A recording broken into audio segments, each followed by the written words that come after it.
Hi. My name's J.C. McCauley. I'm Naisha McCauley, and you're watching AccessTV.org.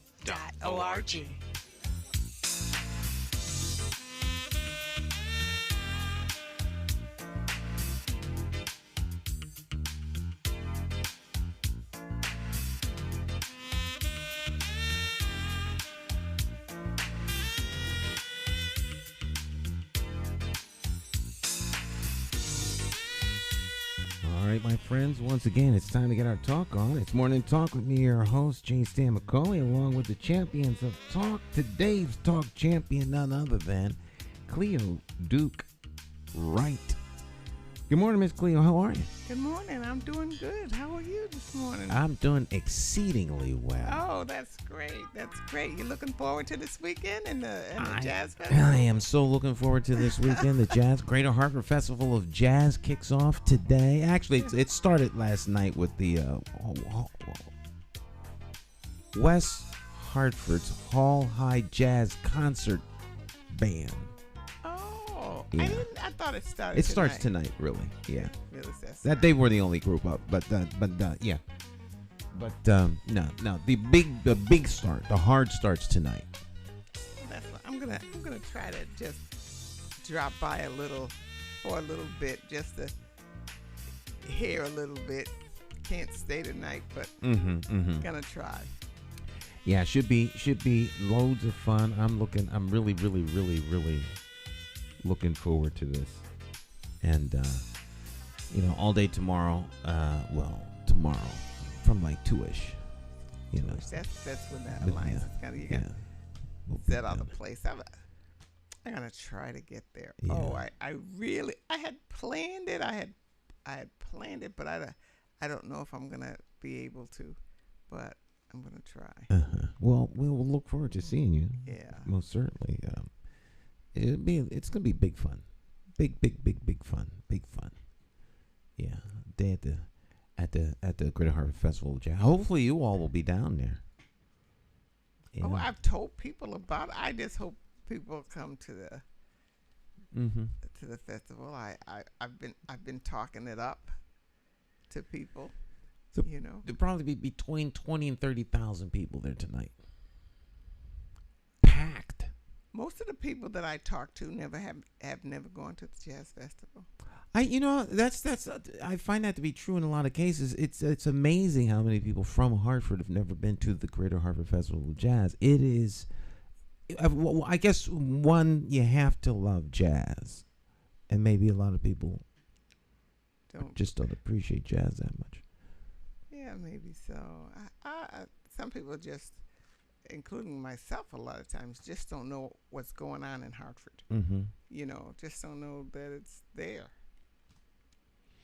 Well, there's a 3-day food festival. The food truck festival is going on down on the riverfront, Mortensen.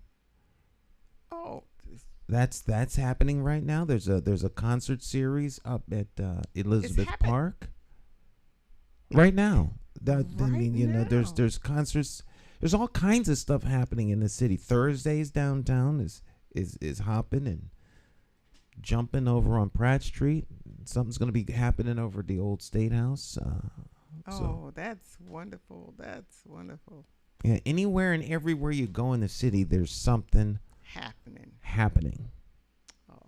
It's on and popping. So when I go pick up my grandchildren, I don't have to wonder. I can just go someplace and do something to Elizabeth Park. Is anything happening in Keeney Park? We did something on Keeney Park, didn't we? There's something was going to be happening in Keeney Park too. There was something just happened in Keeney Park. I don't know. I don't know. That's my park. I mean, I go to Elizabeth Park all the time, but Keene Park is my park. I consider it my park. You know, and I wish more things would be happening in Keene Park. Well, all it takes is the will of the people who are in Hartford and live around Keene Park to put on an event at Keene Park. There's no one stopping anyone from putting on events at Keene Park. I know Sigourney Park will have their little jazz series that they do every year. Sigourney, okay. There's something going on in Sigourney Park. There's stuff going on all over the city. It's not that there isn't things going on in Hartford. It's that the information is not widely disseminated. Yes. So you miss a lot of things. You miss a lot of things. Great place to find out what's going on is the events section of Facebook. If you go to Facebook, there's events and there's all kinds of stuff going on. All over the city, all over the state. There are things going on. They used to. They probably still have the Connecticut book where when I had activity transport, I used to get that every year, and I would plan my activities through that book because it had everything that was going on in the summertime in the greater Hartford area. And so it was a wonderful book. It was called Connecticut something. I don't quite remember. But it had all the activities. Yeah, lots of stuff going on here in the greatest city on earth. I'm actually looking at my Facebook page to try and find out where's the events. Yeah, they're forever changing up Facebook, and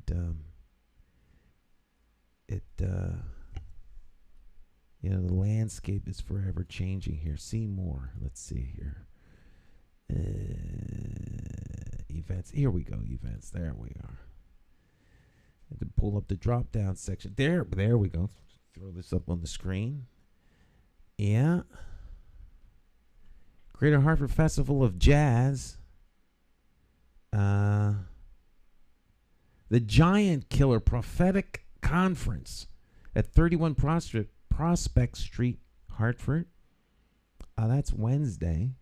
The Giant Killer? The Giant Killer. Gwen McKenzie.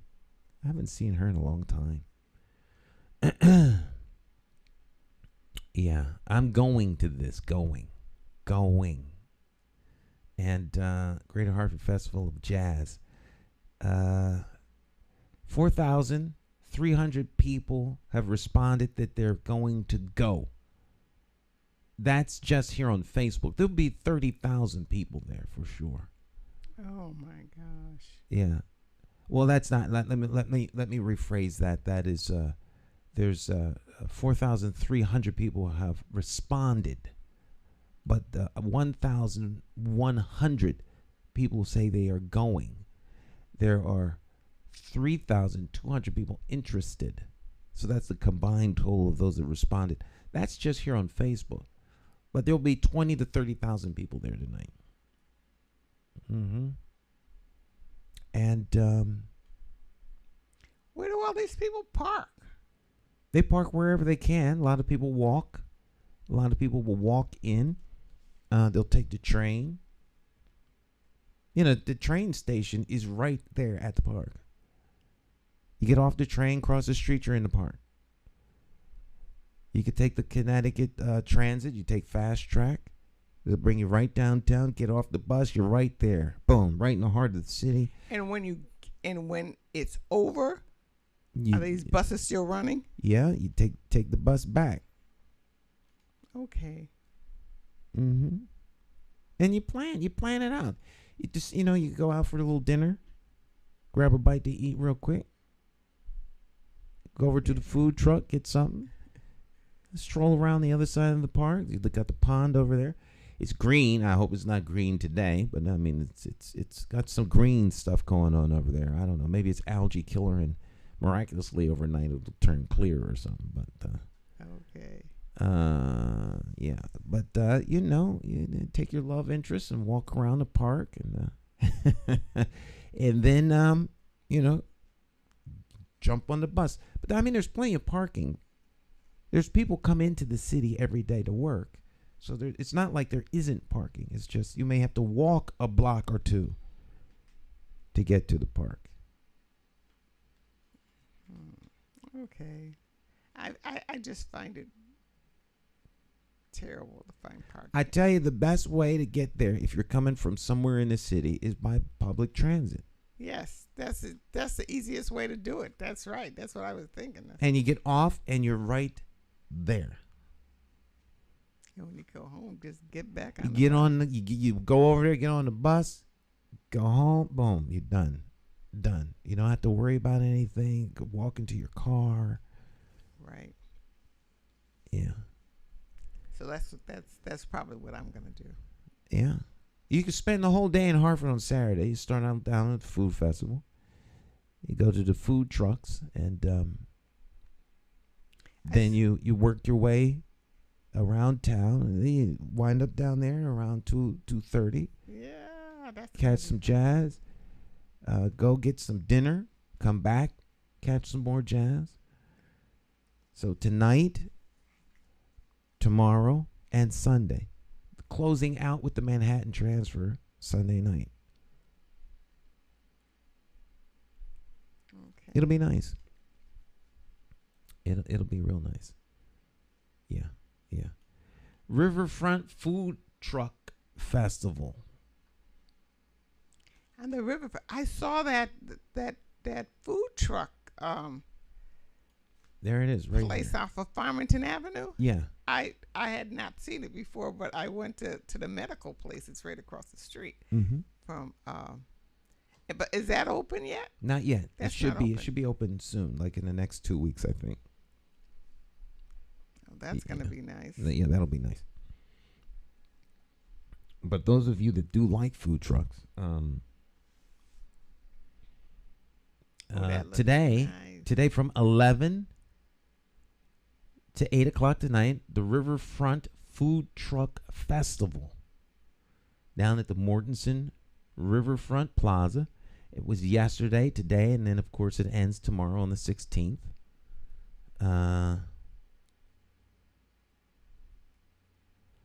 A Riverfront Food Truck Festival is back. Join us for 3 days of delicious outdoor dining and live music. And Oh, wow, look at all of the.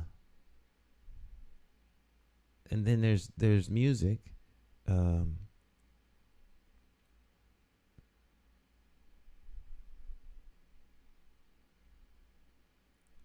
Yeah. So Riverfront Recapture. So yeah. What else is going on?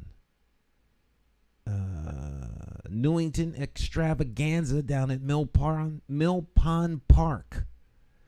There's all kinds of stuff going on. Folk just don't know. That's a nice shot, huh? With the rainbow. oh, Somewhere over the rainbow, there's a park having a festival. and that's in Newington. That's huh? in Newington. Mm-hmm. 3 days. Anyone can come. The public is invited.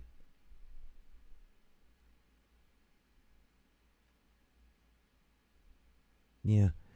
The Giant Killer Conference. Let's take a look at this thing here. This is a Giant Killer Conference. And this is for the church folk. And that down now, this picture says nothing like this picture says church. This got church written all over it. I don't get the name. Giant Killer? Giant. Oh, David. Yes. Okay. The Giant Killer, Yes. Yes. David was the David, Giant Killer. There you go. There you go. She has to put her church brain on. That's church speak. Now, church folk understand what the Giant Killer is. Yes. There are giants in the land, and you can go out and slay them. So you come to the Giant Killer Conference and learn how to take on the enemy one stone at a time. Okay. All right, Reverend. There you go. Can you spell victory? VICTORY. Get on your feet and have a. Yeah. Can that church say amen? Mm-hmm. I want you to run around the church one time for Jesus. I've seen that. I've seen that. I was at it. I had never seen anybody run around the church before. Oh, I gotta take you to church. I've been to church, and I seen that one of my friends jumped up and started running around. And just kept running. You were stunned trying to figure out what in the world is. She just kept running and running and running. Mm-hmm. Yes. Yeah, that there's. That's church. Yep. So for those of you who are interested in now, this is coming up. This is July the 20th from 7 p.m. to July the 22nd at 7 p.m. The Giant Killer Prophetic Conference, 31 Prospect Street, Hartford, Connecticut, and this is yeah. Let's see. We got more information. I don't see any more info other than that there. But no more need be said for those that are church going folk. They know exactly what this is going to be. Yeah.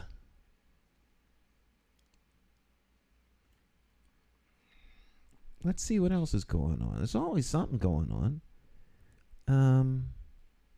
See all recommendation. Now these are just the recommended things. I guess there's an algorithm. You have to be careful doing this live because this could jam you up depending upon your algorithm. Because a lot of people don't know what people are into, but you start floating on their Facebook and YouTube and stuff starts popping up, and that's because of your viewing habits. Paul Brown Monday Night Jazz, July the 18th, Monday. Brandy Younger Quartet.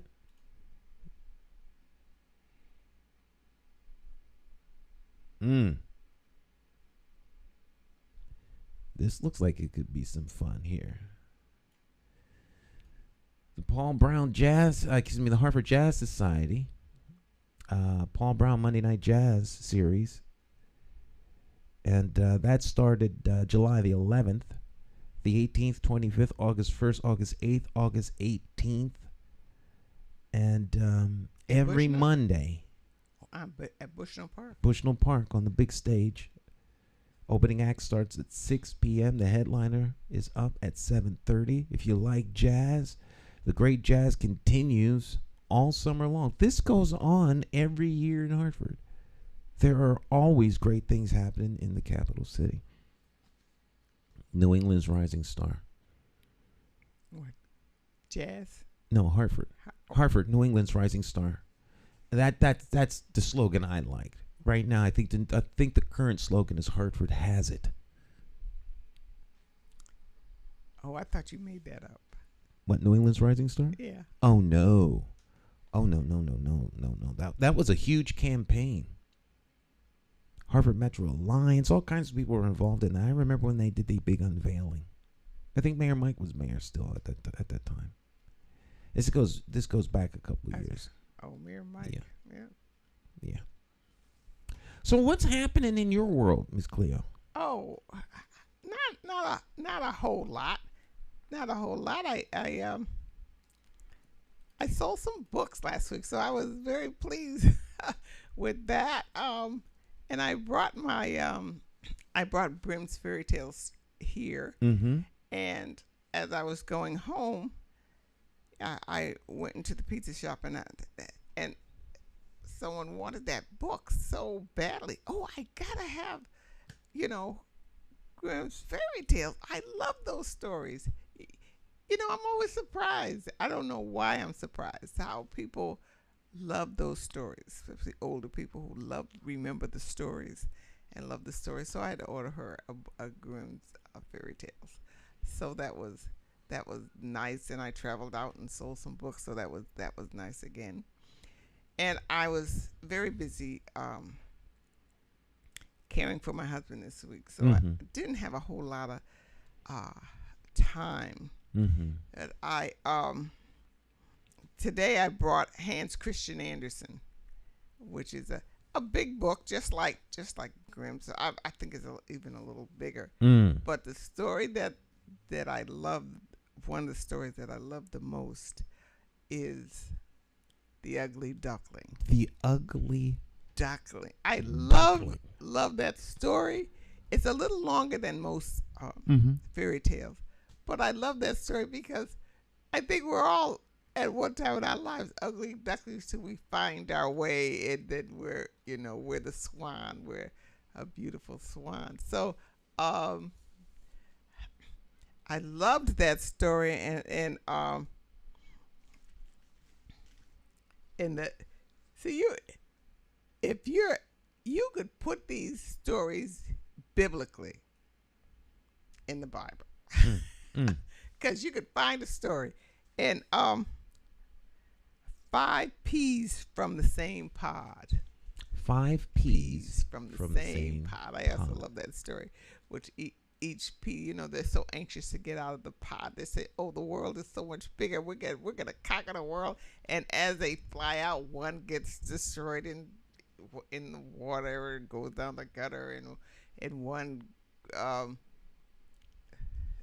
does well for a little while, but they all go somewhere. But the last one lands under a little girl's window, who's been sick for a long time. And it grows and it grows, and she notices it, and she says, "Look, mother, look." And her mother has already lost one child, and she doesn't want to lose this child. And so so she turns her bed, so she could see it, and it grows, and she gets all excited. And anyway, the plant kind of saves her life. And that's 5 peas from the same pod. 5 peas from the same pod. They all go different ways. So, now what Bible story could you put that one in? I would say the seed seed of the sower. Yeah. Some seed fell into the good ground. Yeah. Others fell into the stony ground. So you could always yeah. Yep. Mm-hmm. And the ugly duckling. What do you? The ugly duckling who thought he was so ugly, and everybody made fun of him, and so he ran away. And he goes from place to place, and finally he looks into the water. He sees these beautiful swans, and he wishes he could be one. And one day, one of them says, "Come with. Why aren't you coming with us?" Mm-hmm. He looks in the water, and he's a beautiful swan, and he flies off with the swan. So that, and all the time, they made fun of him because he was ugly, because he was this, because he was that. How many of us go through that? How many of us go through that, and we actually believe what they're telling us? Right. We believe it until we find out something different. We see something different, and then we're a beautiful swan. We find ourselves, and that's a beautiful day. That's a wonderful time. So that's what that story reminds me of. We all, the ugly duckling wasn't ugly. The ugly duckling was different. He was different than the chickens, right, and the dogs and the cats and he looked different, and they made fun of him because he was. Because he's different. He was different until he found his place. Mm-hmm. Until he found his place, which all of us have to find. Yeah. We have to find our place. When people find a sense of who they are. Yeah. Once you get comfortable in your own skin and know who you are, then it doesn't matter what other people think. Right. That's been my experience and my observation, that the people most disturbed about what other people think really have not yet found themselves.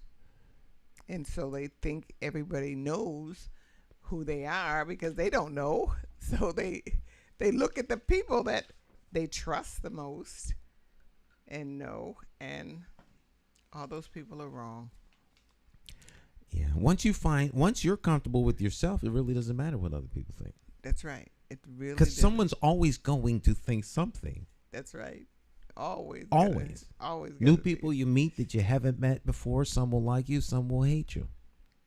Live your best life and move on. You can't spend your life trying to get the people that don't like you to like you. What a monumental waste of time. Oh, I was just about to say that. What a waste of time that is. Trying to get people to like you. That's a total Why don't they waste like of time. me? Who cares? There's so many more people to worry about. But that's another story for another day. You have to find that out. You have to find that out. Yeah. And that's the journey. That's a journey. And, well, there's just so many stories that I'm trying to find. I'm trying to find one that but I haven't got my glasses on, so I can't see them very well. But those were the two that I loved. Mm-hmm. You want a pair of glasses? Yeah, give me a pair. Let's see if I have a pair here. I used the bridgeless ones. And I love Hans Christian Andersen. And I always want to get a complete of everybody. Every book, every author, I want a complete.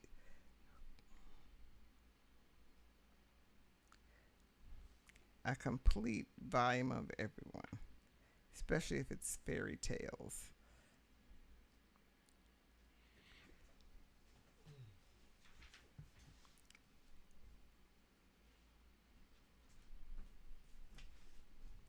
Thank you. I broke 2 pairs of glasses this week. I have to start getting better glasses. Mm-hmm. Those are my backup glasses for when I can't find glasses. Of course, they're not in the place that I keep them. They're supposed to be upstairs in a drawer. And so they wound up being down here because I couldn't find any glasses upstairs. Oh well, you sound you sound like me. I know I have glasses around here somewhere. A true sign of age when you have like 7, 8, 9, 10 pairs of glasses sitting around the house somewhere, in pockets, in the car, glove compartment. Oh, I try to keep them up in the car. Yeah. I'm gonna tell. I think I told this story a long time ago. It's called Truth and Luck. You remember me telling that story? Truth. I'm blurry. Oh, there we go. That's better. Truth and Luck. There was an article in the paper, not to digress, but there was an article in the paper. It was a op-ed about COVID. And it centered around luck. And, people that haven't gotten it, how much of this is luck and how much of this is being inoculated. So the truth and luck was like the theme of this whole article, with all of the science and all of this. How much is like some people, no matter what they eat, are skinny as a rail, and they just lucked out with the they were the lucky one. Right. It's some people, no matter what they do, are not going to get sick. They just, and so the guy was making this comparison. It was very interesting op-ed, but that's what came to me when you said truth and luck. We had a doctor, I forget his name, at Harvard Hospital. We used to someone asked him one time to play Santa Claus. He was very insulted. But he looked just like Santa Claus. He was to write everything. He looked just like Santa Claus. I said he could be Santa Claus. But he did not like that title. And he said, if we ran out of food and we could not eat, it's the fat people who are going to live. The skinny people are going to die because they don't have enough adipose tissue or whatever he said to me. I forget his name. So it's because we store fat, he said, and we're going to live if something happens. Mm-hmm. That's what he says. So I said, wow, really? Yes. So I, and I'm fat or bigger, and I was bigger than I am now, and he was very big and very tall, and he and that's what and he and he had blonde hair, so he just looked like Santa Claus with short blonde hair, and he had that smile, that Santa Claus smile, but he didn't like any of it. And he didn't want you. Nobody mentioned Santa Claus around him. Highly offended. Highly offended. Highly. It's people are offended by all kinds of things, and you never know until you find out. But you were saying about truth and. I'm trying to think if it's truth and luck.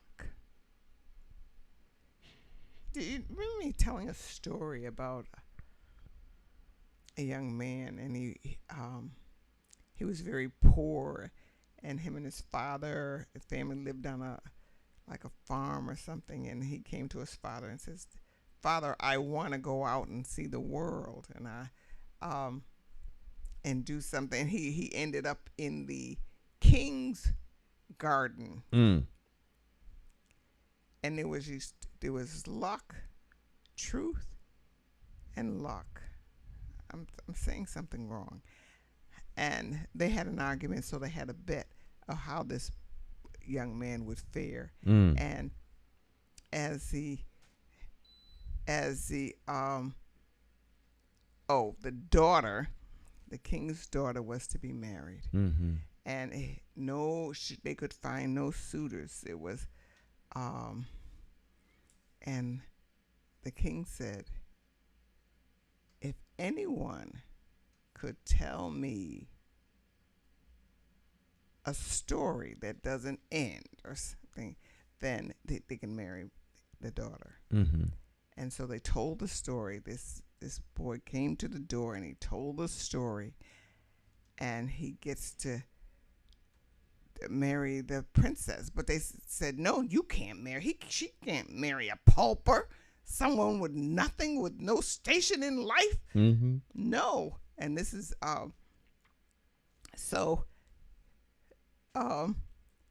they decide to hang him.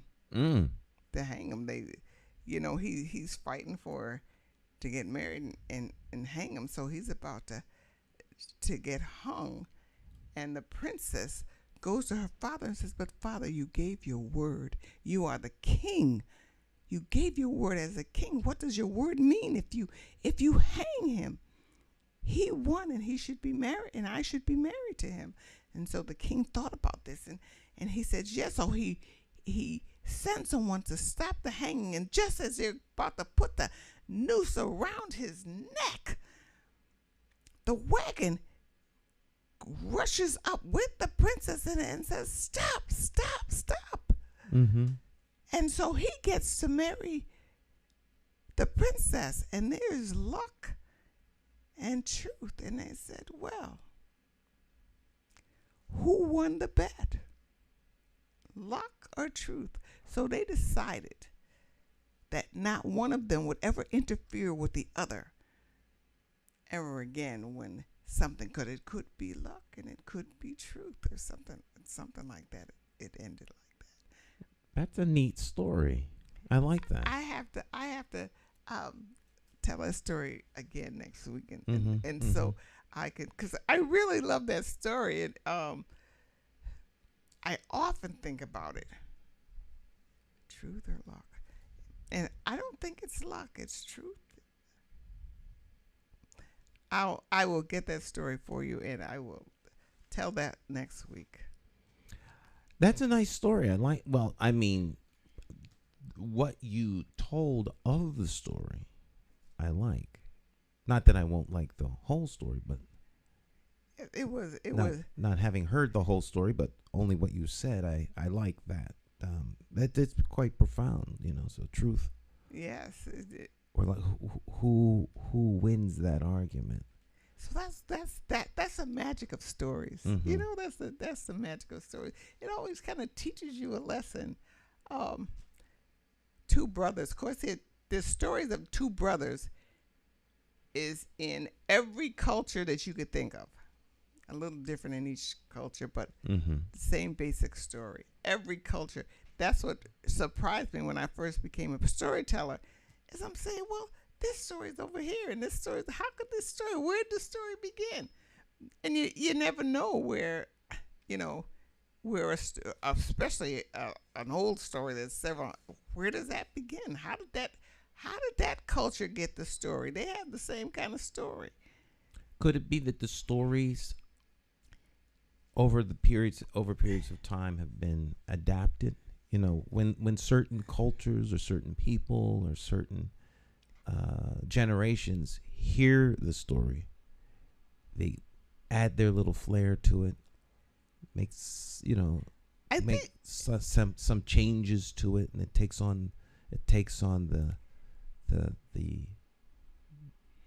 where it begins. Like these Hans Christian Andersen stories, they come from everywhere. Mm-hmm. So does the Grimm's brothers. They came and they adapted those stories to whatever they wanted. But the stories existed Mm-hmm. before they told the stories. Before they put them in the book, they already existed. Mm-hmm. Stories kind of have a life of their own.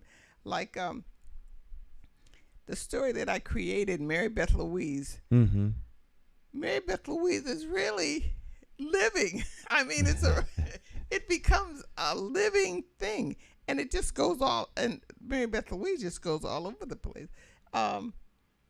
When you say in my family, Mary Beth Louise, they say, "Oh, there's Mary Beth Louise again." Mm-hmm. You know, because they become living things, and cause stories just kind of travel around, you know. And we brought Juba here from Africa. Juba's still here. I created the story on Juba. There's lots of stories on Juba and what Juba means. Mm-hmm.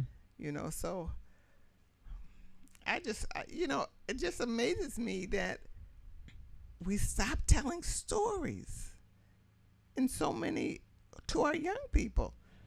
I wonder why that is. I think, is there a desire among some to be so removed from what they perceive as a bad past that they just don't want? Because ultimately what happens is those things just skip a generation and then they come back. They always come back. People, it's funny how you have one generation becomes we'll use, for example, if you grow up in a conservative household and you don't like the conservative restraints, the kids become liberal. But then as they get older, they're liberal parents, but their kids then wish that their parents would have been more restrictive and told them not to do things, and then they become more conservative. It goes back and forth. The pendulum always swings back and forth. That is, but you can remember growing up. I can remember saying, "Oh no, my kids aren't going to go through this. My kids aren't going. I'm not going to have it."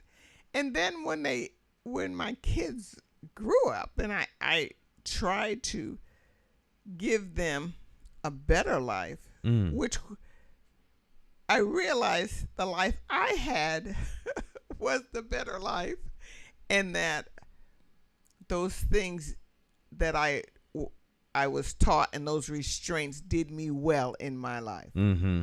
And so now here my kids are almost grown. Now I got to figure out how to. Some of them get it anyway.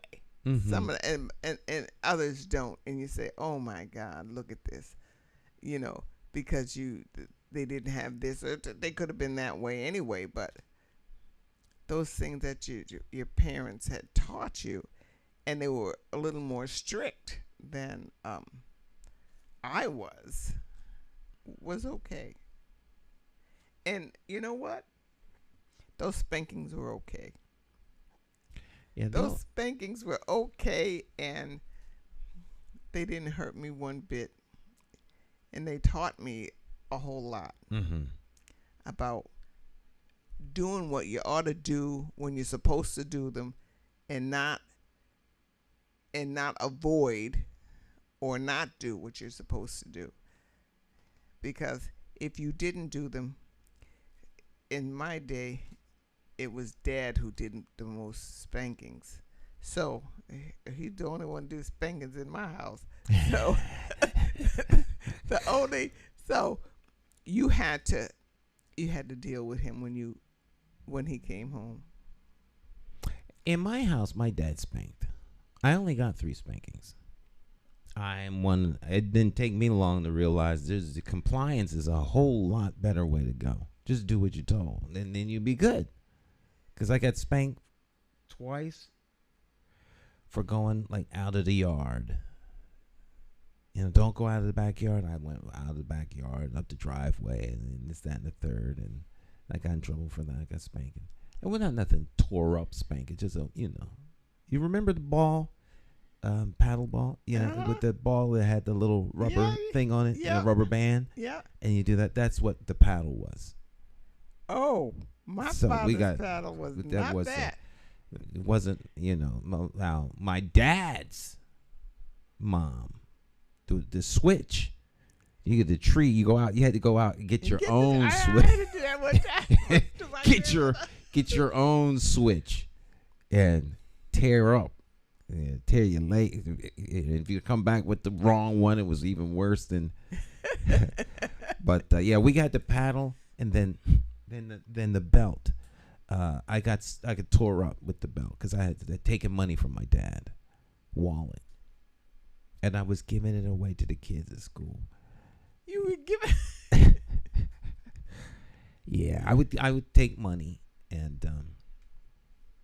give it to the kid. Now I was in the second and third grade. Yeah, because it was Henry H. Houston School, and so that I only went there to the third grade.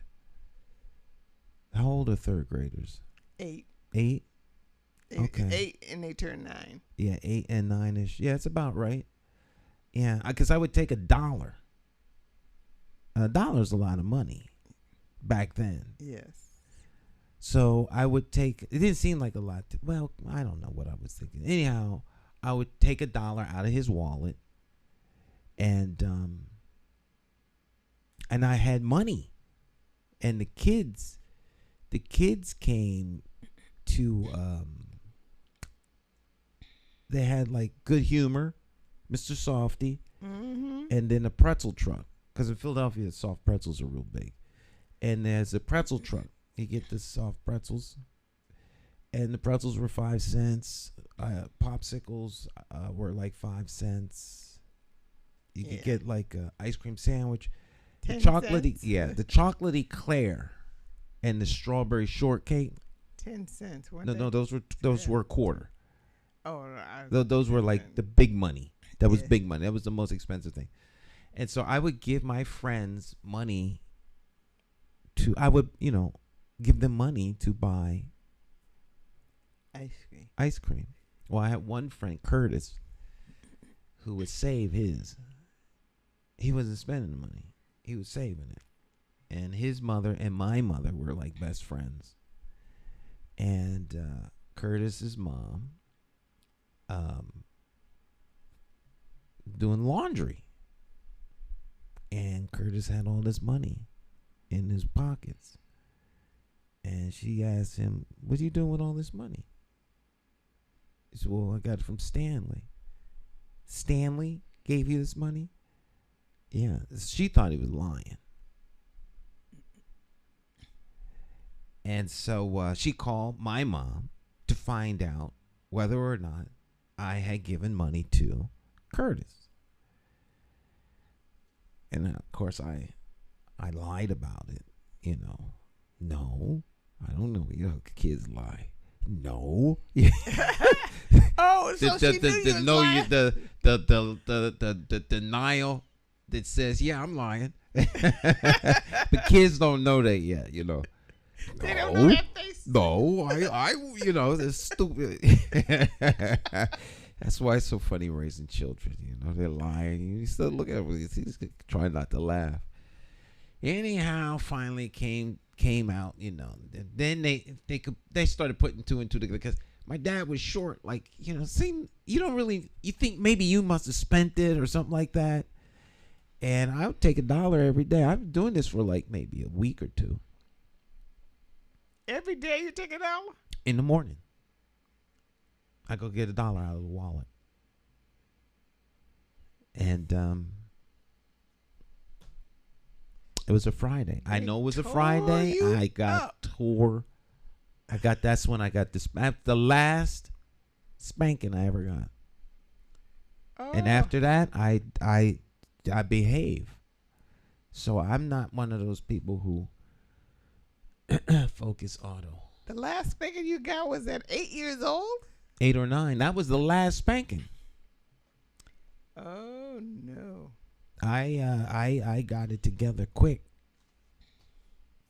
My last spanking, I was about 9 or 10.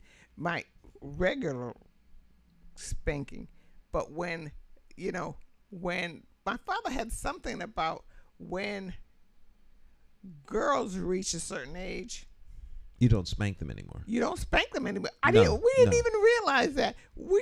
I didn't even realize I didn't get spanked. But when you reach a certain age, he didn't spank us, but he spanked my brother, but he didn't spank us.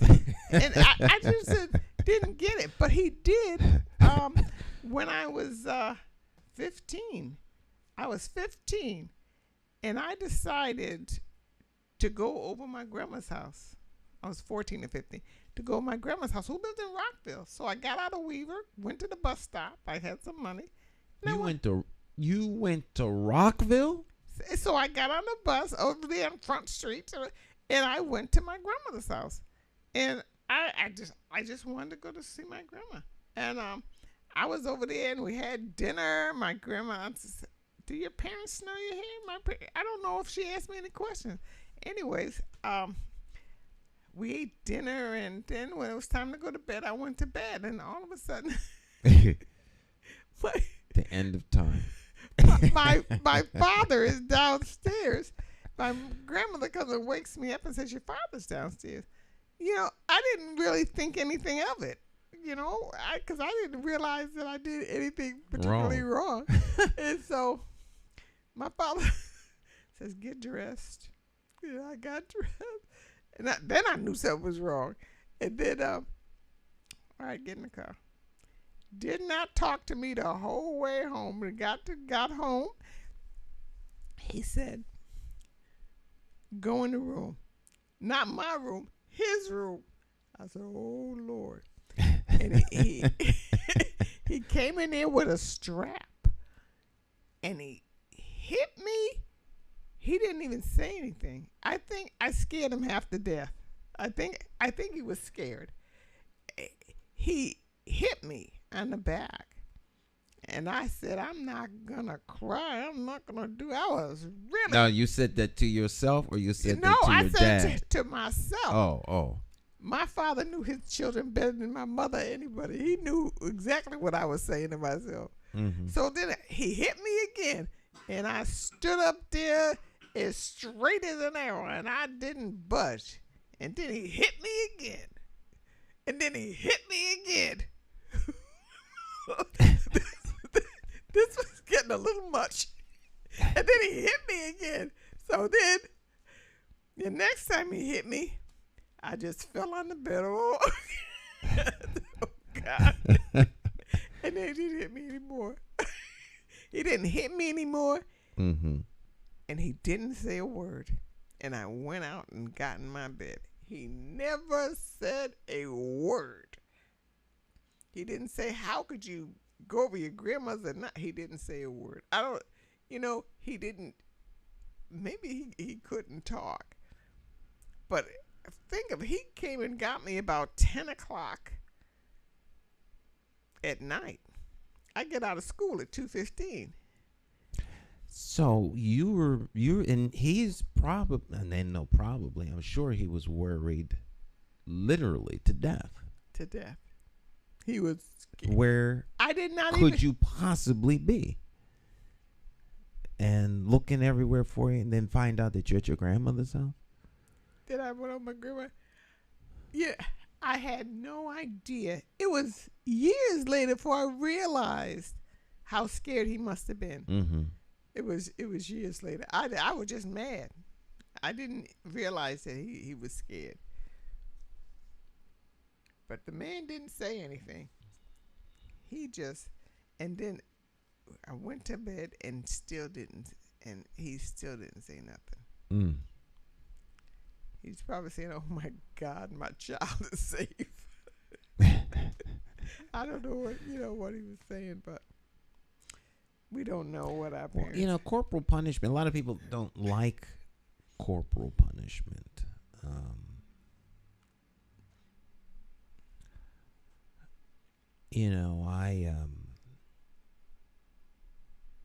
I think any kind of punishment needs to be well reasoned and not haphazard. But there are degrees of punishment that need to be meted out depending upon what is wrong. And I would submit for people's consideration that the shortness of time of the actual event, from the beginning to the end, mm-hmm. in terms of corporal punishment, is 15 to 60 seconds and is over. But the devastating, long-term, everlasting effects of no punishment is irreversible. There's people in jail, in prison, who, if someone would have just given them some tough love, their whole life would be different. When did you decide you couldn't hit your child? I know my the police can hit them when they get grown. The police can hit you, but you can't hit your children. To discipline them, I'm not talking about being abusive, because if you're abusing children or anybody else, that in and of itself is a huge problem. But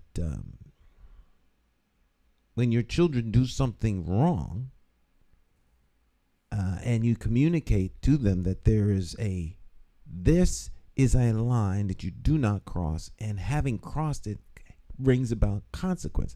We have a whole society right now that seems to be totally void of the whole notion of consequence.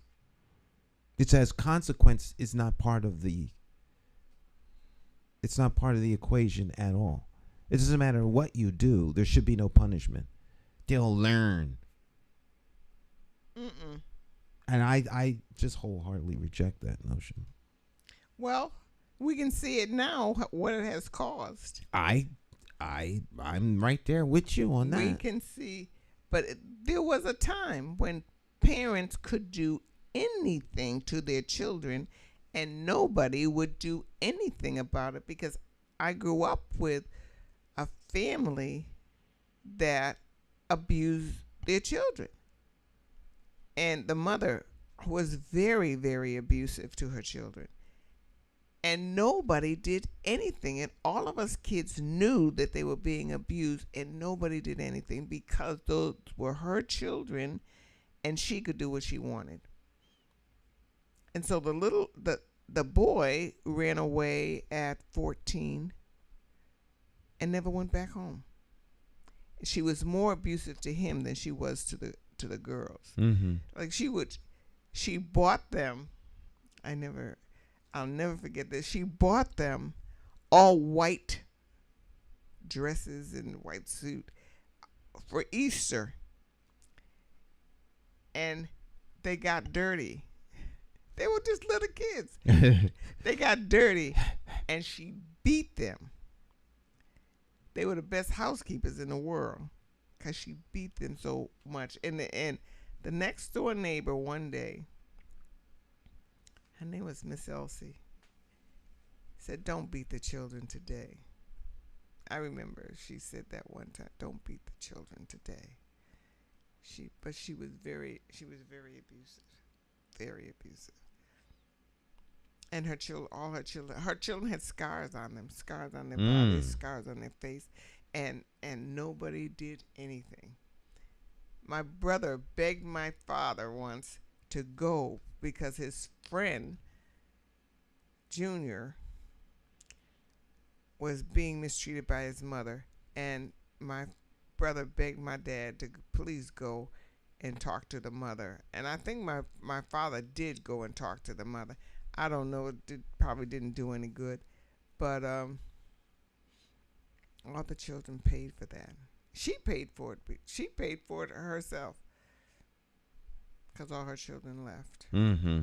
You know, some of her children died young but nobody did anything. So they made this law that you couldn't beat to protect children against parents like this, but they always, as usual, go too far. Mm-hmm. So that means you can't beat your child. You can't spank your child. You can't discipline your child because it went too far. See, it's been my observation that rather than to deal with the individual or individuals who are actually doing the wrong,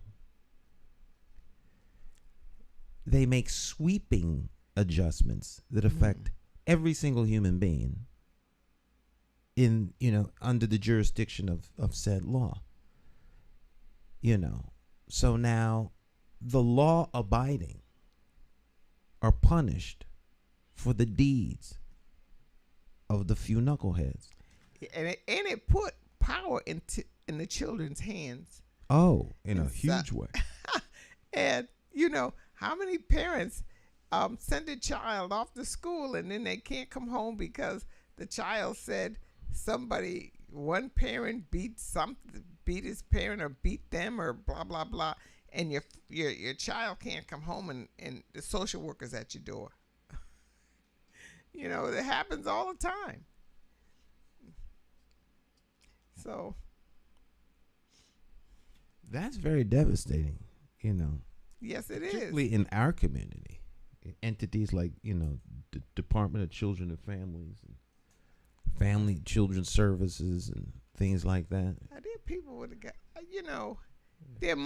it must be something good about that. These people, but I don't see it. But there must be. They must do some good somewhere. I don't trust them. They were in charge of my mother and her siblings, and they did great harm to them. So I don't trust them. I don't trust them at all in their judgments, and maybe I'm wrong. I'm not saying I'm right. I'm just saying I'm very skeptical of the amount of good they do, and I think social workers have too much power. Much too much power over somebody's family, somebody's life. They can do all kinds of horrible things to a family. Like tax collectors. We make the assessment and therefore it stands.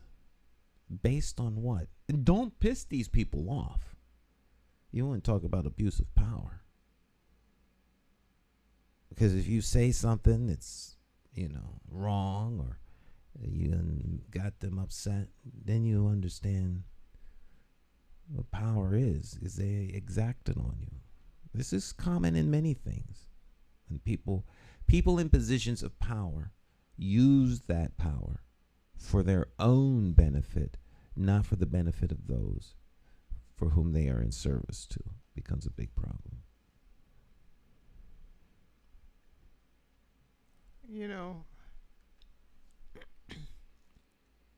A lot of people, you're right, that misuse power. But when you have power, you have a great responsibility. And for you to misuse it is a horrible, horrible thing. I don't think people realize that it is a responsibility. I think they think it's something that they could just use and abuse at their will.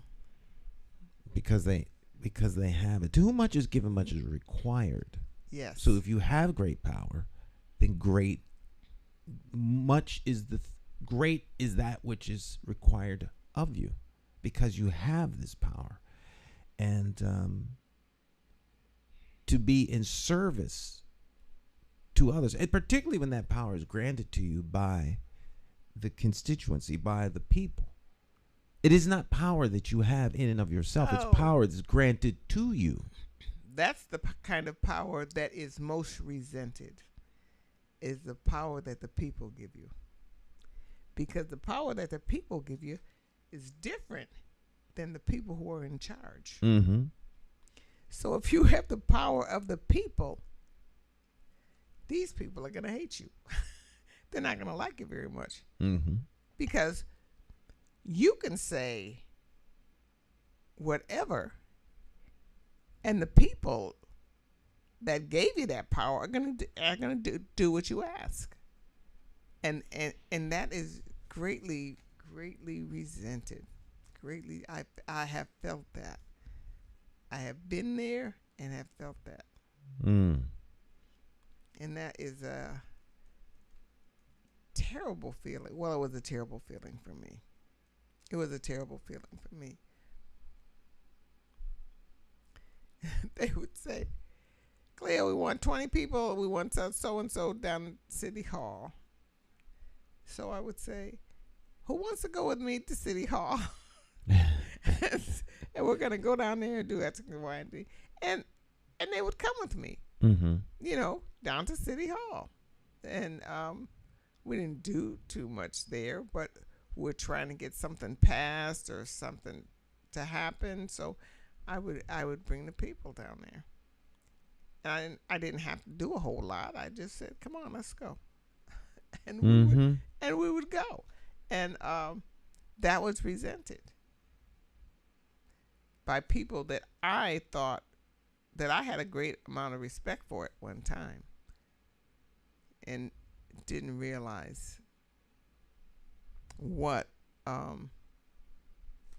you have the power, but you don't really realize you have the power, because you have the people above you. They have the power, not you. They're your bosses, So you think they have the power, but they know you have the power. And they're going to make sure you don't know that you have the power.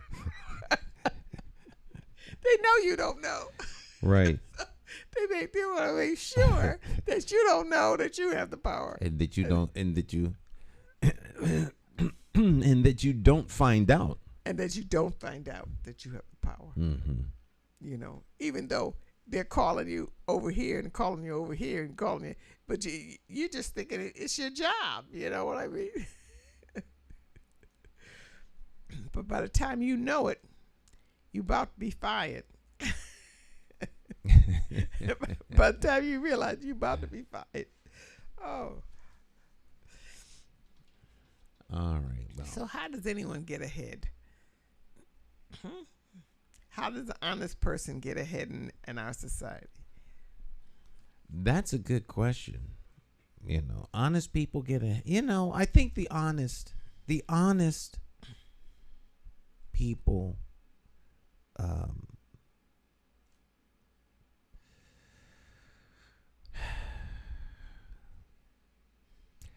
they move forward. I think it's important to determine what is getting ahead. How do you determine what getting ahead is? So I was thinking as we were talking about, like, how does one interpret or define power? And I was thinking loosely, well, the capacity to get something done, or the capacity to move ideas or notions into action. I guess real power would be to point to something that you've accomplished. Can it be done? You could think of a thing, but thinking of a thing doesn't make a thing so. So if we use something like a cake, do you have the power to make a cake? Sure. But if you don't make any cake, then the power hasn't been used, so to speak. So like if you could point to all of the cakes that you made, that's a demonstration of your power. And if that were the level of success, I think honest people get things done. They get things done. They may not succeed in an arena where everyone is a shark and backstabbing and will destroy you, and you're being honest about everything, and you find out that you're the only honest person in a room full of liars, cheats, and thieves. You're not going to make it. No. So I think if all things, are, the honest people play by the rules, and they're quote unquote law abiding. And the laws don't really, they're there for the lawless. They protect the lawless. Laws protect the lawless? The laws protect the lawless because the law only is there to condemn those who do wrong. If you do right, the law, you don't have to worry about the law. If stealing $1 is against the law, then without a law, there is nothing by which we can condemn you for stealing the $1. But the law also says that, you can't, you accuse me of stealing the $1. Well, how do you know I stole $1? And now there's all kinds of mechanisms to defend yourself and to protect you from the consequences of stealing that $1. And you can walk scot-free after having stolen the $1 because there's no proof that you took it. Now, the person that didn't take anything doesn't have to worry about it. So that to that extent, I say the law protects the lawless. Well, in my house, my father didn't have any proof of anything. He didn't need proof. He just knew something happened. Mm-hmm. And if he didn't know who did it, he knew somebody knew who did it.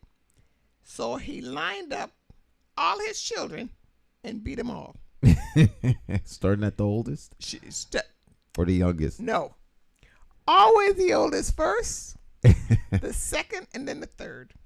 My brother always got it last. I got it in the middle, and my sister got it first. And he always beat you in that order. He never changed. Now, if he knew who did it, then he would just spank the person who did it. But did anyone ever break ranks and never squeal? Never. Not that I ever remember. Who did it? If the person who did it didn't say he did it, then the other two didn't say anything. So we all got a beating. No, we never did that I could remember. And I don't ever remember discussing it after we got the beating. But there's many times nobody did anything, and my father was completely wrong about something, but we all got beatings anyway.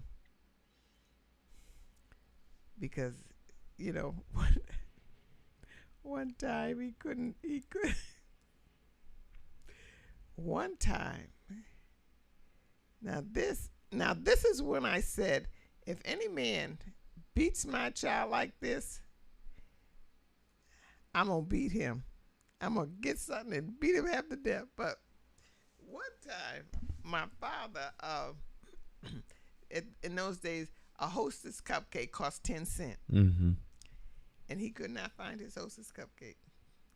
Now, you know these 3 little children too scared to eat daddy's cupcake. Cupcake. I don't know what happened to my father's hostess cupcake. But you all didn't eat them. We didn't eat them. And so we all got a beating. We all got a beating. And we were asleep. Oh, woke you out your sleep? Woke us out of our sleep. And now was you spanked out your sleep, or you woke up and were lined up? No, we were woken out of our sleep when my father hitting us. So he was trying to figure out, am I dreaming? No, that's real. What did I do? It's about his hostess cupcake. And at that point I said, if any man ever does that to my child, I'll kill him. Mm-hmm. And I meant that. Mm-hmm. And I mean it to this day. Mm-hmm. But my mother in those days, the man, he just did what he wanted to. Then one time, he didn't beat us for this. Of course he wanted to. But he said, did you find something? Did you find something? And we kept saying, Daddy, what are you talking about? What are you looking for? Did you find anything? Did you find? He lost his teeth, and he didn't want to say what he had lost. He didn't want to say what he lost. He lost his teeth, and my mother told us later. But he didn't beat us for that. We was gonna take his teeth. He kept saying, "Did you find something? Did you find something?" I said, Daddy, what are you talking about? What do you mean? What do we find? But we were afraid of him in certain respects, but not. He made us nervous. I was hoping no child of mine would ever be nervous of their father, because that's a horrible feeling. You see that? Now I remember his license plate number. And we'd be walking up the street and we'd see this V601. And we'd shudder. And that's when my sister, the oldest, would send one of us into the house and say, go see what mood he's in. Go see what. And so we'd come out and we'd say, okay, he's okay. He's not mad. So I don't remember him being mad all the time, but we must have thought he was mad all the time.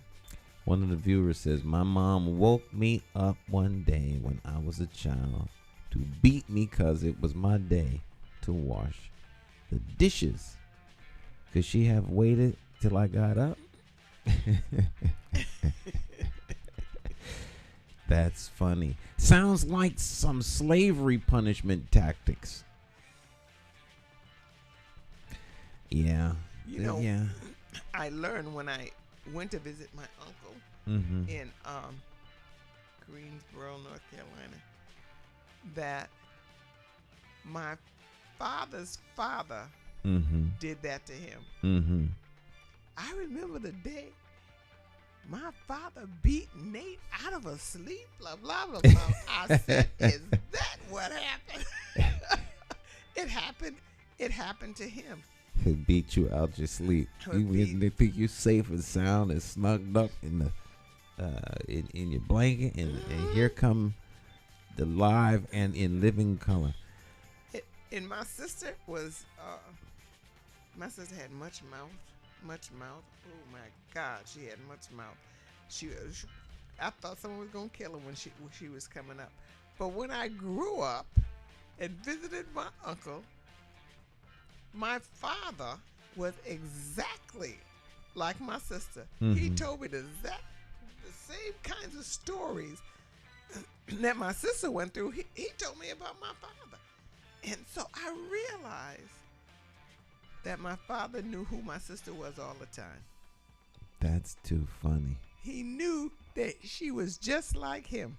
And I said he knew she was just like him. Yep, he gave his parents a lot of mouth. My sister gave my father, oh God. I thought he was going to kill her. He never did anything to her. He loved her to death. That's too funny. The Caribbean Taste of the Caribbean 17th annual is coming up. Taste of the Caribbean and Jerkfest Festival coming up August the 6th. You actually definitely want to be at this. It's going to be a lot of fun. We'll be there. We will be there with cameras and getting interviews. So stick and stay. We'll be right back.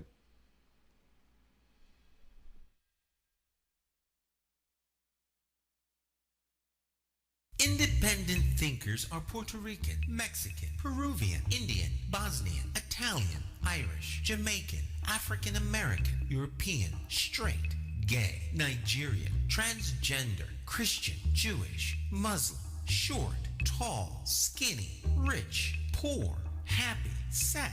Some of us hold a PhD and others a GED. And though we may be Democrats, Republicans, or members of the Working Families Party, we all have escaped the plantation of party politics and become independent thinkers because we as individuals are more than a party. You see, independent thinkers come from all walks of life. And the one thing we all have in common is that we love, live, laugh, and learn in the city of Hartford. We are the constituents, and the government of Hartford belongs to us. My name is J. Stan McCauley. I'm an independent thinker, and I approve this message because it's time to stop towing the party line and vote for a candidate you can trust. You too can escape the plantation of party politics if you have the courage to free your political mind.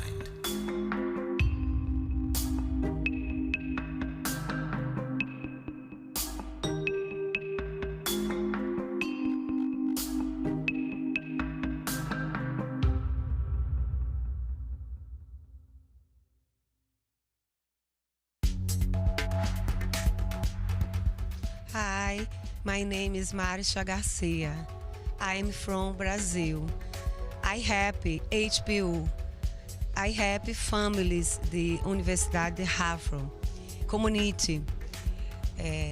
Estou muito feliz em participar. É muito importante o engajamento deles padres e madres nas escolas de Hartford com seus ninhos, my children. I love helping family e HPU. Thank you. Gracias. Obrigado.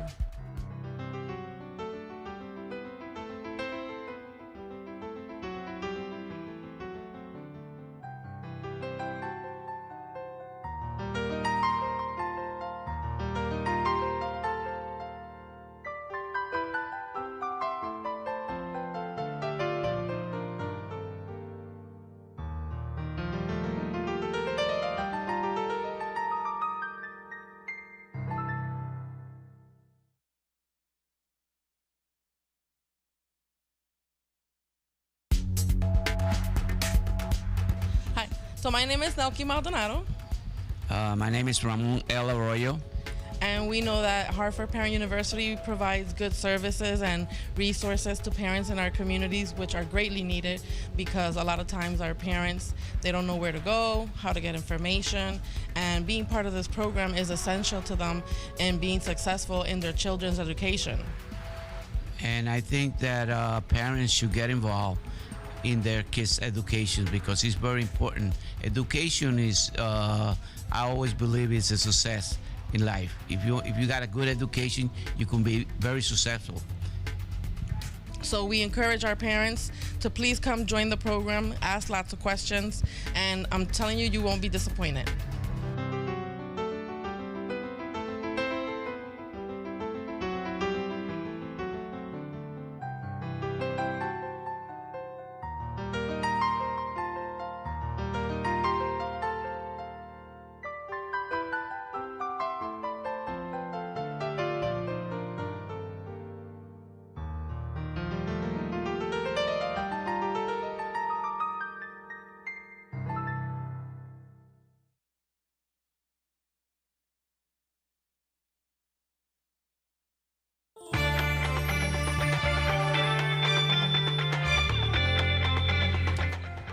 July is Thinking and Doing Volunteer Day coming up July the 16th.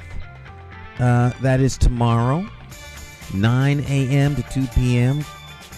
Comora's Cultural Corner.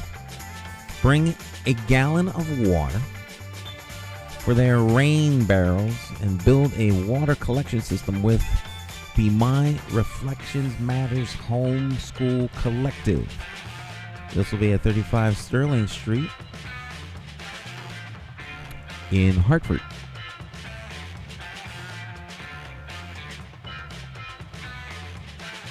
A gallon of water for, they're doing rain barrel. You kick off the rain barrel water collection system. You know those rain barrels, you collect the water when it rains, and you use it for your garden. Yeah, so I guess this is the kickstart it. Yeah, pull your mic up. Yeah, there you go. Yeah, Comora's Cultural Corner. There we go. It's Morning Talk. Welcome back.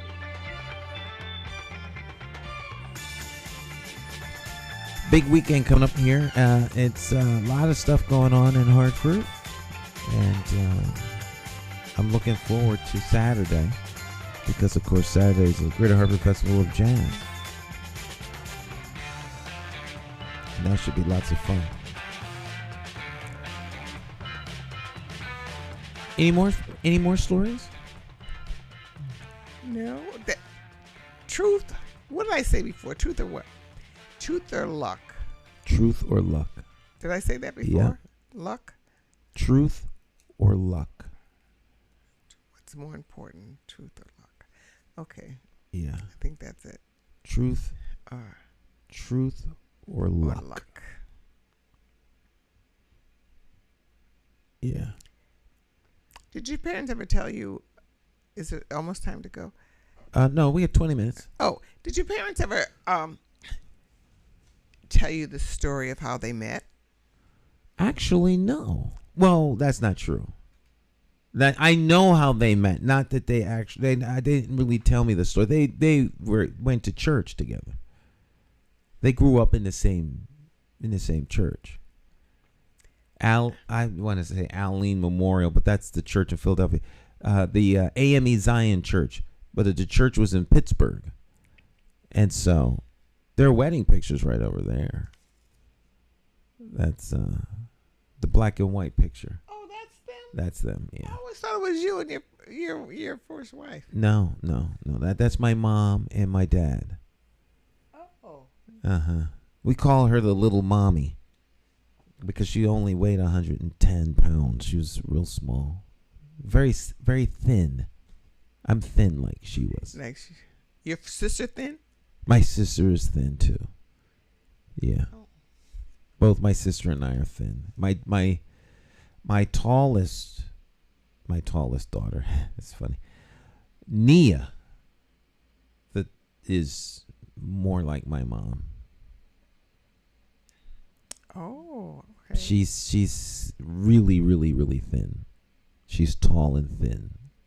So you didn't have a favorite story that your parents used to tell you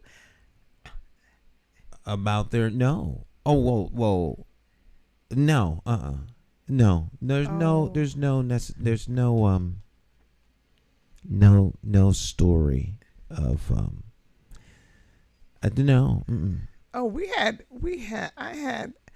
I used to love my mother. I thought every kid had that. My mother used to tell me how they met. And we say, Mommy, tell us how you and Daddy met. And so she would tell us a story of how they met. Now that's interesting. Now, was your brother part of that group? Because I'm wondering if maybe my mother might have told that story to my sister. I've not heard that story from was my brother a part of what group? It would be you, your brother, and your sister? Yeah, she would tell us all. Well, I was the one. Probably I was the one who she would tell the stories to, but we'd probably all be there. Okay, yeah. And Dad would tell us the stories about how he left home and how he lived in the woods and how he got kicked by the horse and oh wow, and he was a farmer, and he was always a farmer. He could have been, he tried to make us farmers kind of, but we were too city. And how his little brothers and would tell us all those kinds of stories. And I told my children stories of there was only me. So I told you this story. Told you the story about how they were born. And we were sitting in the house one day, and I was sitting in a chair, and they were on the floor, and I said, well, you know how no, I said, it is not my fault that I am your mother. It is your fault. I said, you did it to me. And he said, Mommy, how did I pick you? I said, you certainly did. And so I tell them the story. I said, you remember once upon a time, I said, I was walking downtown Hartford and minding my own business. I just got paid and I was crossing the street to go to Fox's, and you were up in heaven. And you said to God, when am I going to be born? When am I going to be born? And God said, in time, in the right time, you'll be born. When am I going to be born? God said, and one day you just said, I want to be born. Please, God, I want to be born. And God said, all right. Look down and you can pick out your mother. And you saw me going across the street, minding my own business, going to buy something with my paycheck. And you said, I want that woman to be my mommy. And so God said, but she's kind of young and she's not ready. You said I could pick my mommy, and I want that woman to be my mommy. So God went,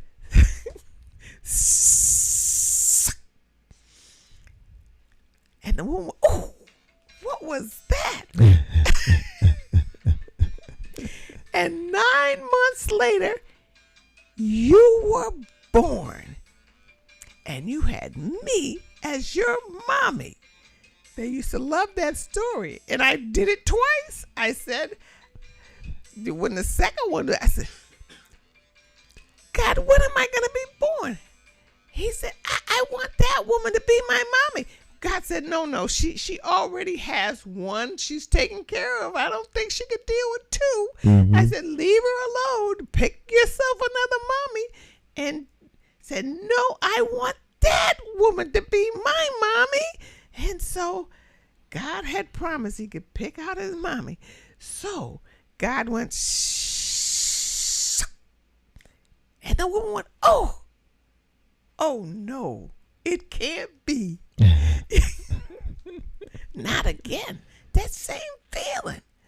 But she went on her business, and 9 months later, 6 months later, you were in such a hurry that 6 months later, you were born.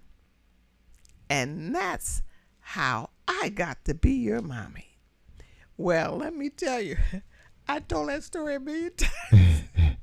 And I told it 100 different ways, but that's basically that you picked me. Mm-hmm. I didn't pick you. And that seemed to satisfy them so much that they picked me for their mommy. And my son told the same story to his children. How they picked him to be their papi. So that's a nice story. I like that story. That's it. You know, when I had my first bookstore, I had told that story to one of the guys, the man who owned the building, and he went home and he told his children that story about how they got here. It was your fault. not mine. I like that. I like that story. That's a nice story. Now my mom, they never really told us any stories like that. With a lot of different experiences and things along that line, but no real stories. Oh, I used to love my uncles and my aunts would tell stories about their childhood and what they did and what they went through. So, and you're right. You're right in that I was the only one that asked that I could remember now. I don't remember my sister or my brother ask. I was the one that was told most of the stories about their lives. Ines and Philip, no, they weren't. They weren't that interested, and they're really not that interested now. It's actually quite amazing how little we know about our parents. Because they had a whole life before we were born. They had a whole life and did all kinds of things and I tried to get everything that I could out of them. But when my grandmother died, we realized we only knew her name. Wow. We only knew. I mean, she told me stories. She told me stories about when she was young and things like that. But we actually, but we didn't know her family except for her sister, and she never really talked about her life, And so when she died, we just knew her. We knew her as we knew her. But we didn't know anything about my grandmother. We just knew, her name until we went to a family reunion and we saw her cake on the table. And we realized Grandma came from someplace because there's her cake, and there's her frosting because she always made frosting from scratch, and it was that hard, it would get hard. Yes. On the cake. And we said, we didn't know these people. We were just meeting them now. We're saying, there's Grandma's cake. There's Grandma's cake right over there. Just the same cake. And we realized Grandma came from somewhere. She came from these people here. And this was a little old church. And it had a family graveyard next to it. And this big long table in the back of the church, just like you see on TV sometimes, with all this food from one end of the table to the other. And in that we saw Grandma. We saw my grandmother. And they told us a little bit about my grandmother. But we didn't. They knew more about her than we did. We didn't know anything about my grandmother. She came north by herself. Wow. With one child, she came. So sometimes you don't know anything about them. Yeah, it's parents and kids live in such different worlds that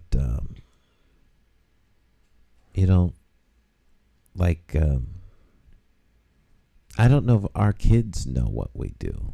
I don't know if my kids know what we do per se. I mean, they're around, but they have their own little world, stuff that they're involved in, and kids get to where they have their own private life. They don't want you knowing about certain things, but they have an idea. Of who you are. I always thought my father was a child. I always thought my father was childish in some of the things because he wasn't very worldly. So I always thought, so I would get him. I remember one Christmas, get him I saved up $10. I'll never forget. My mother doubled it, and I got my father a sweater. And as I'm shopping for him, that's what I'm thinking. What should I get him? But I didn't think of him as like a grown up. Mm-hmm. I thought of him as just like a child. I always thought of him like a child, like a farmer. He's really basic. You know, his rules never changed.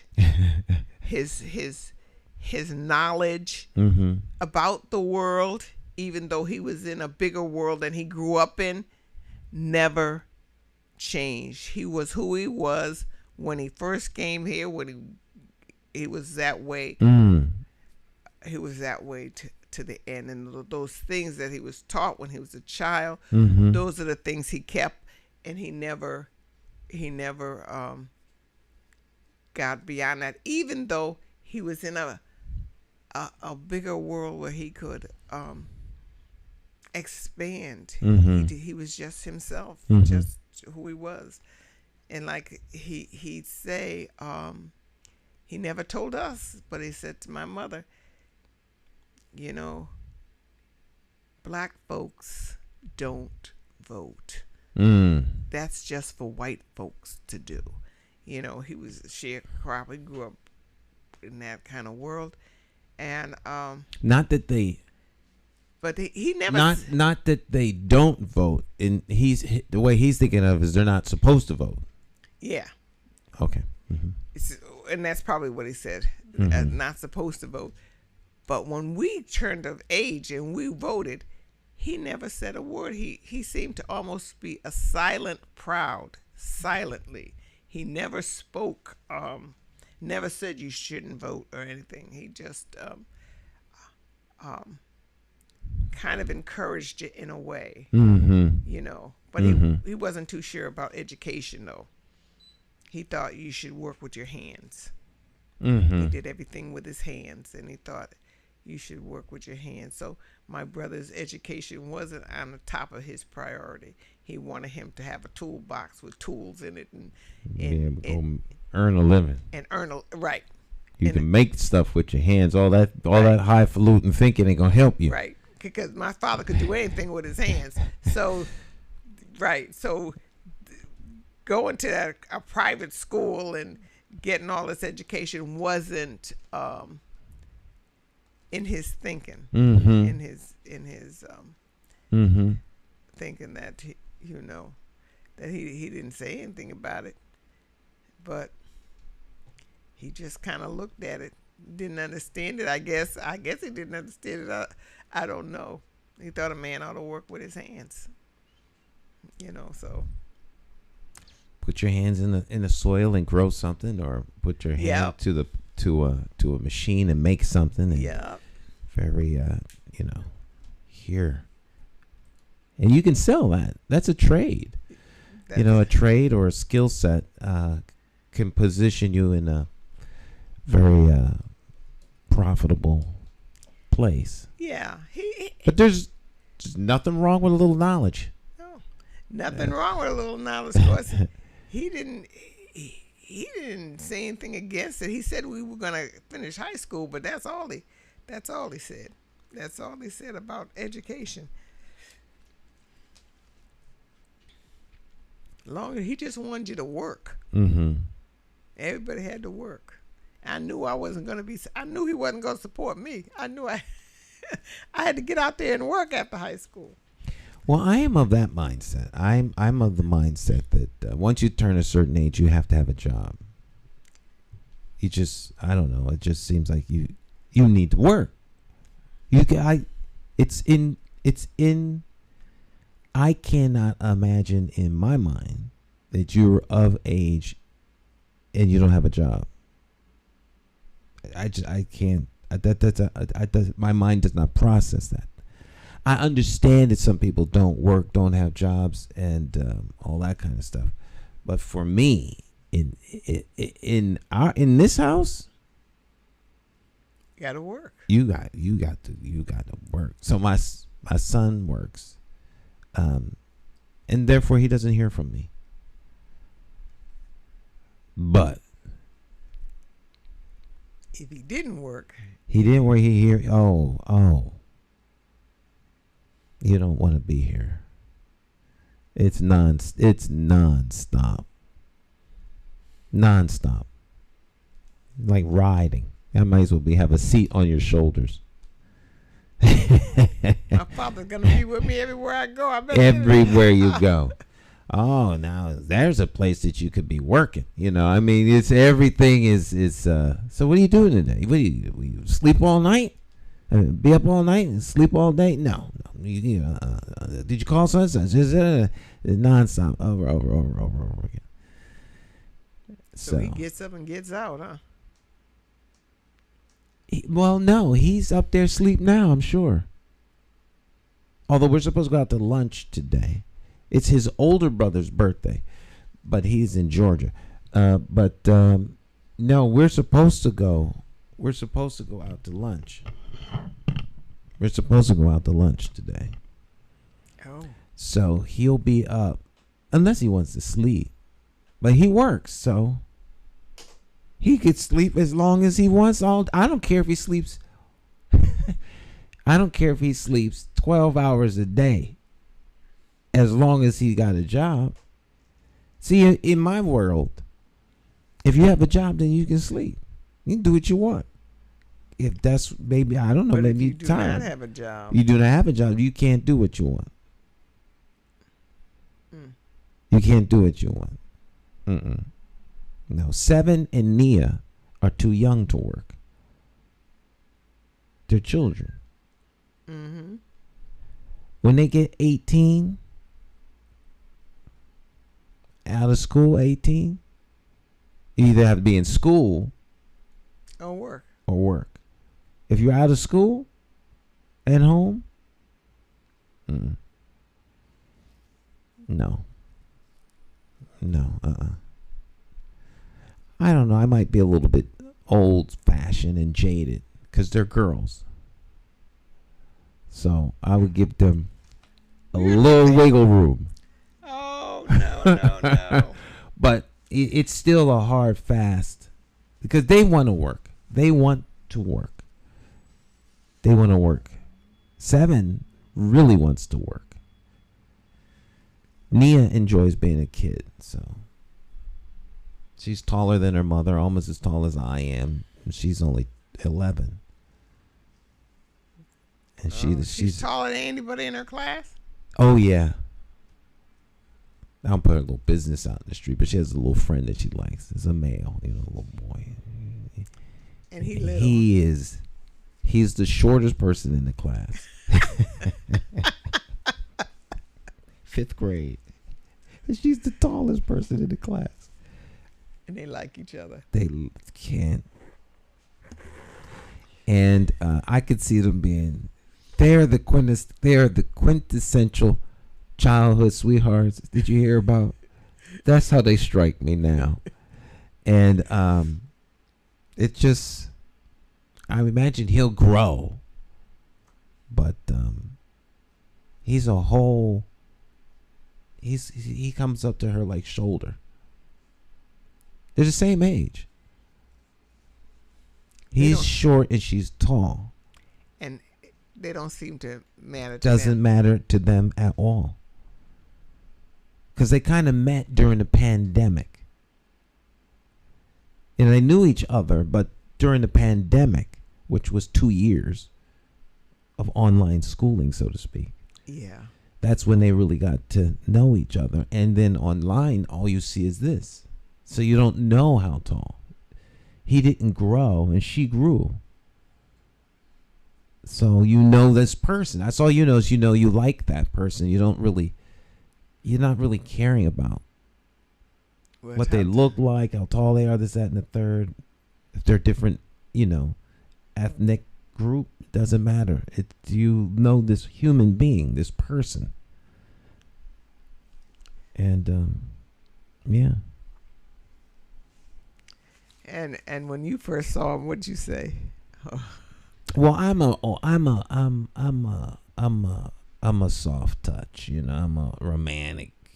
Everything is I get all sentimental over stuff. So I thought it was the cutest thing ever. So I'm. Well, we'll see. Yeah. So. They're going to different schools next year. Next year they're going to different schools. Oh my gosh, that was a horrible end of the year for my daughter. She was just a wreck for like 3 or 4 days. Because he's not going to be in her school next year.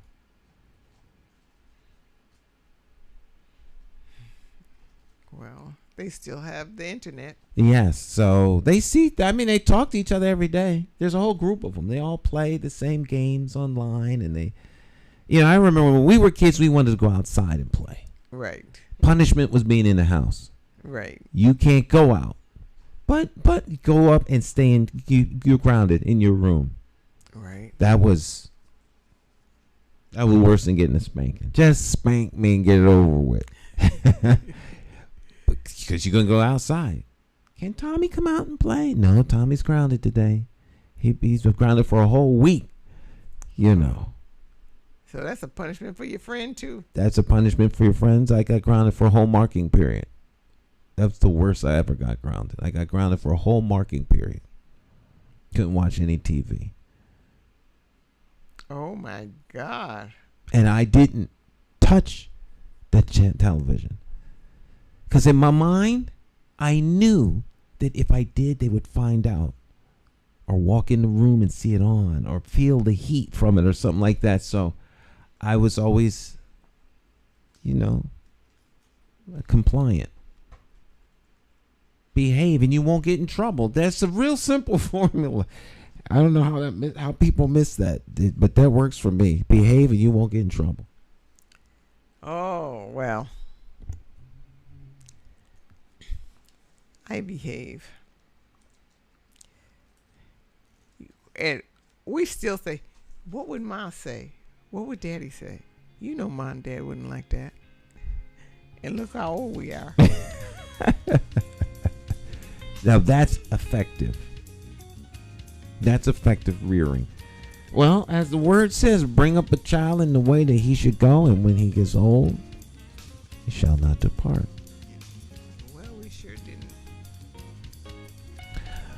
All right, Miss Cleo, that brings us to the end of another conversation. We're here every Friday with Cleo Duke-Wright. We enjoy and we invite you to join us. You could always drop your comments in the comment section or the chat section of whatever you're watching, and we'll see them, and we'll acknowledge your comments at some point as we go through the program. Monday, Jonathan will be here. We'll have another special guest. Wednesdays, it's myself, Dr. Bowen, and Luis Delgado. And then on Tuesdays, Thursdays, we repeat something from, one of the shows that makes it a great show from the week prior to or the day before or whatever. But tune in every Monday right here, 8 o'clock, something new for you every day. All right? You all have a great weekend. Miss Cleo, thanks a lot for coming in. Oh, you're welcome. It's always nice to be here. It's always good to have you. This is my relaxing Friday with my coffee. Thank you very much. All right, my friends. We'll see you next time. You all have a great rest of your day and do something good for yourself, your family, and friends, and spend a little time out there enjoying the greatest city on earth, Hartford, Connecticut, New England's rising star. Bye-bye.